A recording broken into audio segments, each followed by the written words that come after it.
do you think I am? You are the Son of God. What if he's not the one? We're risking our lives. Perkenalkan, nama saya Crescenzi Deliani Toton, dan di sini saya akan memberikan informasi mengenai analisis yang saya lakukan mengenai hubungan antara materi tentang sengsara dan wafat Yesus berdasarkan film The Passion of the Christ. Selamat menyaksikan. Nah, teman-teman,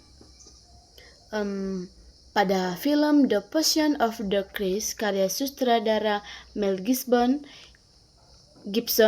yang dirilis pada tahun 2004 bukan hanya sekedar adaptasi visual dari peristiwa sengsara dan wafat Yesus Kristus sebagai yang tercatat dalam kitab suci, melainkan film ini menyajikan representasi yang mendalam dan mendebarkan tentang hubungan intrinsik antara kedua aspek tersebut, di mana sengsara bukanlah sekedar rangkaian peristiwa penderitaan yang mengarah pada akhir hidup Yesus, melainkan merupakan bagian yang tak terpisahkan dari esensi dan tujuan wafatnya sendiri. Setiap detik, adegan, gerakan, dialog, dan simbol yang digunakan dalam film sengaja disusun untuk menunjukkan bagaimana sengsara dan wafat Yesus, dan yang saling melengkapi, memperkuat, dan memberikan makna satu sama lain yang ditemban Yesus. Nah, teman-teman, dalam film perjalanan sengsara Yesus dimulai jauh sebelum ia dibawa ke Pontius Pilatus. Dan teman-teman, adegan awal di Taman Getsemani menunjukkan penderitaan spiritual yang mendalam yang dialami Yesus saat ia berdoa kepada Bapa yang dalam surga. Ia mengalami pergulatan batin yang hebat dengan keringat seperti darah yang menetes dari dahinya. Sebuah gambaran tentang bagaimana sengsara yang hanya dirasakan oleh fisik, tetapi juga menyentuh dimensi rohani, emosional kita, dan juga bahkan mental, teman-teman. Pada tahap ini, sengsara berfungsi sebagai persiapan internal yang membuat Yesus siap menghadapi ujian yang lebih berat di kemudian hari, teman-teman. Selanjutnya, teman-teman, setelah ditangkap oleh pasukan yang dikirim oleh pemimpin agama Yahudi, Yesus dihadapkan kepada serangkaian pemeriksaan dan penganiayaan yang berturut-turut. Mulai dari pemeriksaan di depan Kaisarias, di mana ia ditampar dan dicemoohkan, hingga di depan Sanhedrin yang mengadili ia dengan tuduhan kekafiran tanpa dasar yang kuat. Nah, teman-teman, setiap tahapan sengsara ini bukanlah sekedar tindakan kejam yang dilakukan oleh para orang-orang sekitarnya, melainkan bagian dari rantai peristiwa yang secara bertahap membawa Yesus menuju tujuan akhir, yaitu wafat di kayu salib. Kemudian, teman-teman, melalui setiap bentuk penderitaan yang dialaminya, Yesus menunjukkan kesetiaan yang tak tergoyahkan terhadap misi yang diberikan kepadanya oleh Bapa Surgawi. Ketika ia dipukuli dengan keras oleh penjaga penjara, ketika kulitnya terluka akibat cambukan flagrantium yang mengerikan, seperti yang terdapat pada film The Passion of Christ.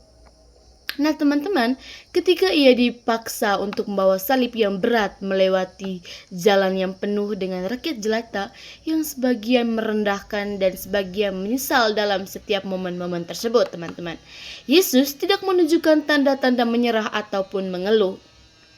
Nah, lalu kemudian, bahkan ketika ia jatuh karena beban salib yang terlalu berat dan dipermalukan di depan umum, ia tetap berdiri kembali dan melanjutkan perjalanannya, teman-teman.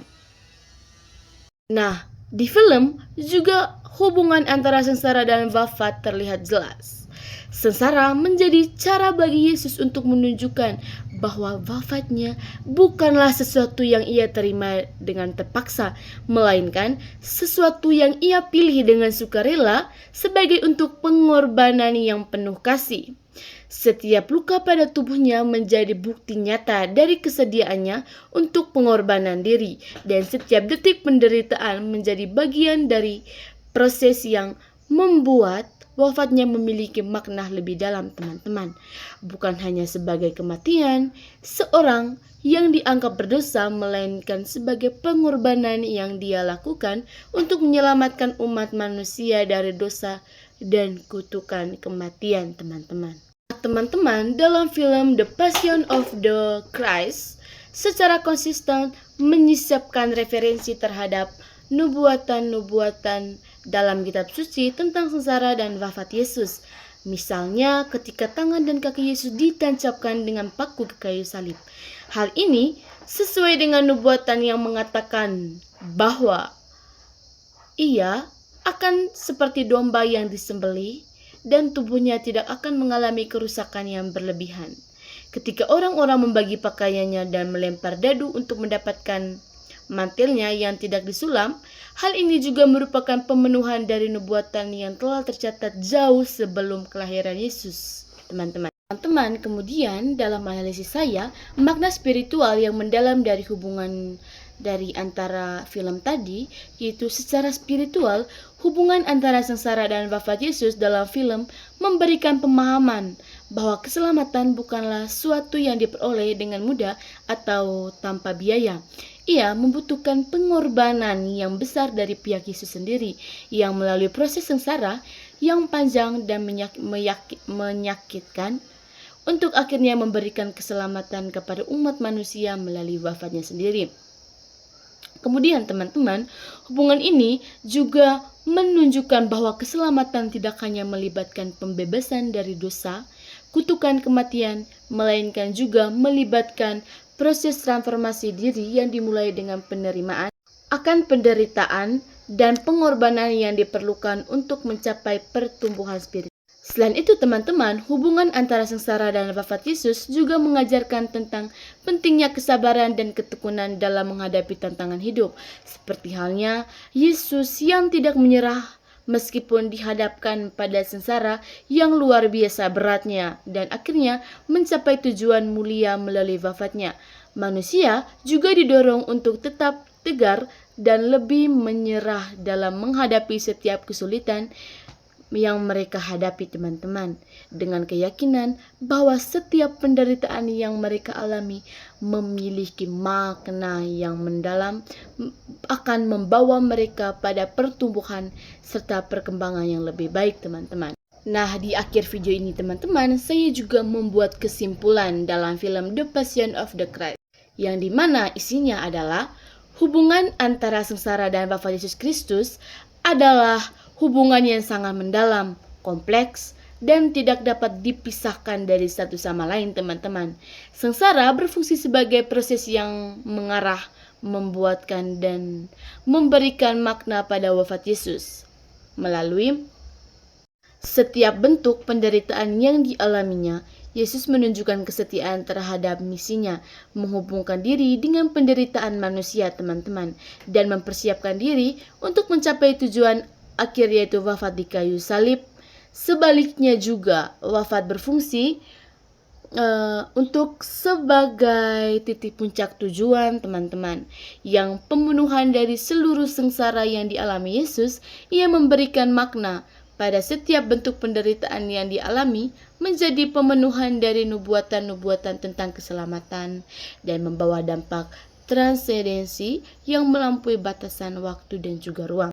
Nah teman-teman, dari kesimpulan saya juga melalui simbol-simbol yang kuat seperti tubuh Yesus, salib, dan air serta darah, film menunjukkan bahwa hubungan antara sengsara dan wafat Yesus bukan hanya sebuah peristiwa sejarah yang terjadi ribuan tahun yang lalu, teman-teman, melainkan memiliki makna dan relevansi yang abadi dari kehidupan manusia hingga saat ini.